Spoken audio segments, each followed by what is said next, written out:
저는 동부에서 목회를 오래 했거든요. 이제 그 교회를 떠나서 서부에 와서 목회를 한번 해보자. 서부로 갔는데 저는 그 선택이 정말 옳았을까? 33년 동안을 같이 살면서 같이 울고 웃었던 사람들을 다 두고 전혀 아무도 모르는 사람들만 있는 LA에 가서 새롭게 목회를 시작하고, 그렇게 목회를 하면서 힘든 일을 만날 때마다, 감당하기 어렵다 싶은 일이 떠오를 때마다 내가 그때 잘못 선택한 것 같은데, 그때 거기에 있었어야 되는데 내가 너무 교만했던 것 같다 하는 생각이 들기도 하고, 그 사람들을 떠난 것을 하나님께서는 오히려 나에게 이렇게 벌을 주시나 그런 생각이 들기도 하거든요. 그런데 그런 생각이 들 때 저의 마음을 지켜줄 수 있었던 것은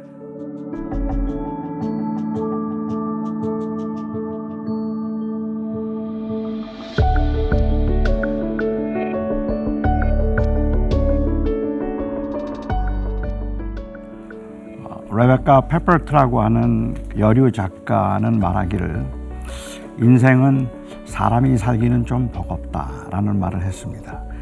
근데 인생이 사람이 살기에 버거운 여러 가지 이유가 있겠지만 그 중에 하나가 있다면 어떤 것이 최선의 선택인지를 모르는 그 상황에서 우리는 끊임없이 무언가를 결정해야 되고 선택해야 한다는 사실이 저희들을 굉장히 두렵게 만들고 인생을 버겁게 만드는 것 같아요.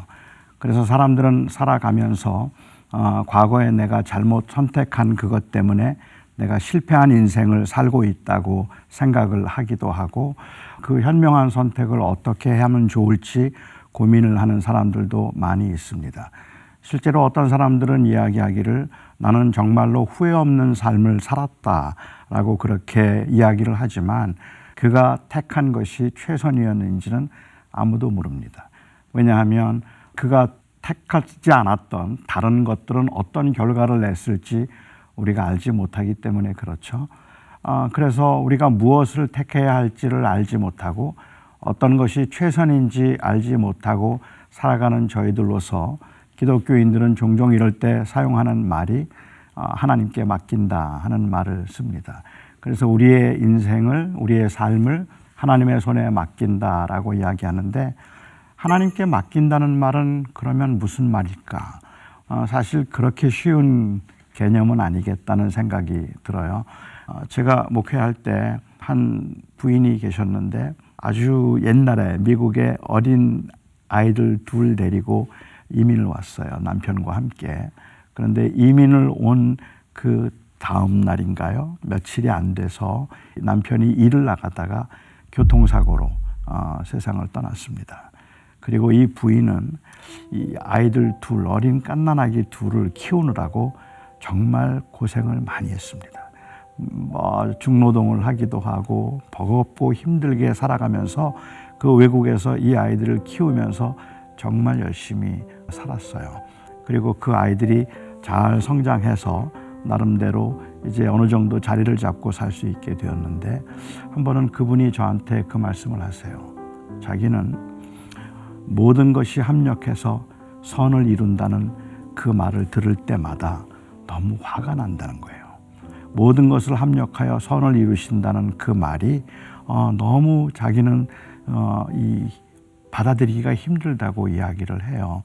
그렇게 말하는 분들의 그 의도는 비록 남편을 먼저 보냈고 그리고 힘들게 살았지만 그래도 하나님께서 결과적으로 그렇게 선하게 인도해 주셔서 아이들이 좋은 대학 가게 되었으니까, 그리고 좋은 자리에서 자기의 삶을 살게 됐으니까, 그러니까 하나님께서 합력하여 선을 이루신 것이 아니냐라고 그렇게 말을 하는데, 그 분이 저에게 했던 말은 그 어떤 것도 내가 잃어버린 그 상실을 채울 수가 없습니다.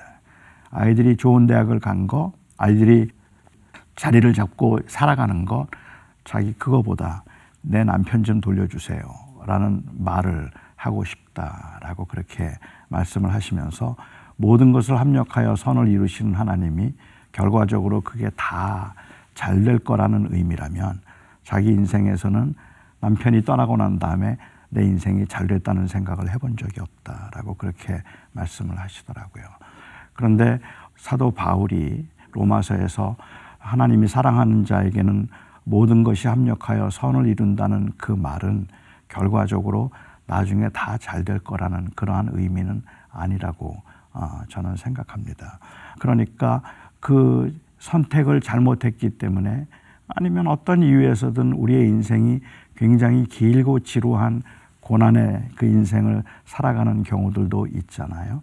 그런데 그것이 결과적으로 다 좋아질 거야 라는 그러한 의미에서 바울은 합력해서 선을 이룬다고 이야기를 한 것이 아니라, 비록 그 어렵고 힘들고 고통의 순간들이라고 할지라도 그 어떤 순간도 헛된 시간은 없다. 우리는 우리에게 주어진 삶의 그 현장에서 우리가 버텨내고 살아낼 수 있는 것은 내가 비록 힘들고 어렵지만 이 힘들고 어려운 시간들도 결코 그냥 낭비되거나 헛되지 아니하고 설령 그것이 내 잘못된 선택으로 인하여서 발생한 일이라고 할지라도 그것조차도 하나님은 헛되이 하지 않으실 것이라는 그 믿음이 모든 것이 합력하여 선을 이룬다는 고백일 거라고 생각합니다. 우리가 알 수 있는 것은 그냥 하나님이 선하시다는 믿음뿐인데, 그런데 그 하나님이 왜 그렇게 하실까? 그거는 저희는 잘 알 수가 없지만 그 견뎌야 되는 삶에도 불구하고 모든 것이 다 평탄하고 모든 것이 다 형통해서 꽤 괜찮고 고난이 없는 삶을 산 것만 의미 있는 인생이 아니라 하나님 앞에서는 그 버겁고 힘들게 견뎌낸 그것도 하나님 앞에는 의미가 있는 삶이다 하는 그 이 믿음이 우리에게는 필요할 것 같아요. 그리고 하나님이 말씀하시는 그 하나님의 이루시는 선이라는 것은 이거는 이제 관점의 차이에 따라 다를 것 같은데, 우리가 생각하는 것처럼 그냥 편안하게 누릴 수 있음이 선이 아닌 거죠. 진정한 의미에서의 선은 어쩌면 하나님의 원하심이 우리의 삶을 통해서 아름답게 드러나게 되는 것, 그것이 선이라고 말할 수 있을 것 같은데, 요셉의 생애를 보면 저는 좀 더 알 수 있을 것 같아요. 요셉의 생애 가운데 요셉은 진짜 고난 중에 살았던 사람이잖아요. 그런데 그 요셉의 생애 가운데서 하나님이 그와 함께 하심에 그를 형통하게 하셨더라 하는 말이 2번 나옵니다. 처음에 하나님이 그와 함께 하심으로 그를 형통하게 하셨더라는 그 말이 처음 나온 건 그가 보디발의 집에 노예로 팔려갔을 때,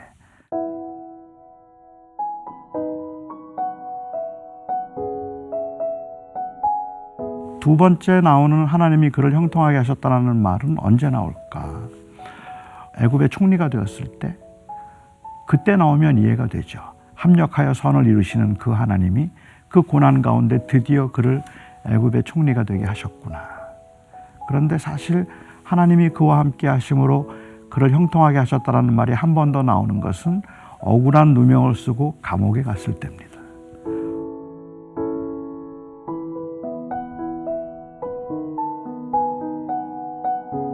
정말 억울하죠. 말도 안 되는 그러한 누명을 쓰고 갔으니까.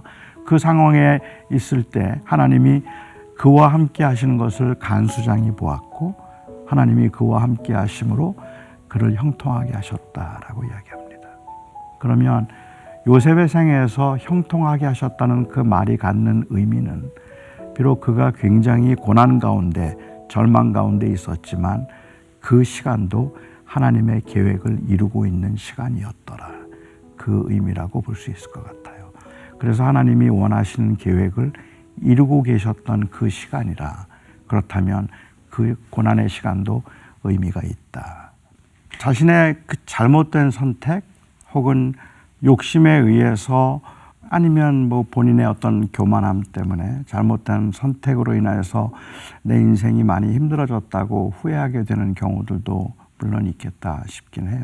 그런데 그 인간의 잘못된 선택이나 인간의 그 허물과 죄에 대해서조차도 하나님은 자비로우시다고 저는 생각해요. 그러니까 그 선택이 설령 내가 잘못한 것이라고 할지라도 하나님께서 그 가운데서도 결코 그를 버리지 않을 것이고, 내가 그런 선택을 했기 때문에 내 인생은 실패한 인생이거나 내가 자초한 그 불행의 길을 가게 되었다고 그렇게 생각할 이유는 없겠다 하는 생각을 하는 거죠. 왜냐하면 어차피 모든 사람들이 내리는 그 결정 가운데는 다 죄가 있는 것 같아요. 욕심도 있는 것 같기도 하고. 그러니까 결과적인 것을 놓고 내 인생이 잘못되었다, 잘되었다를 말하기보다는 오히려 비록 내 선택이 어땠는지 그건 잘 모르지만 나는 죽을 힘을 다해서 살 거다. 그러나 그 결과는 주님의 손에 맡길 거다.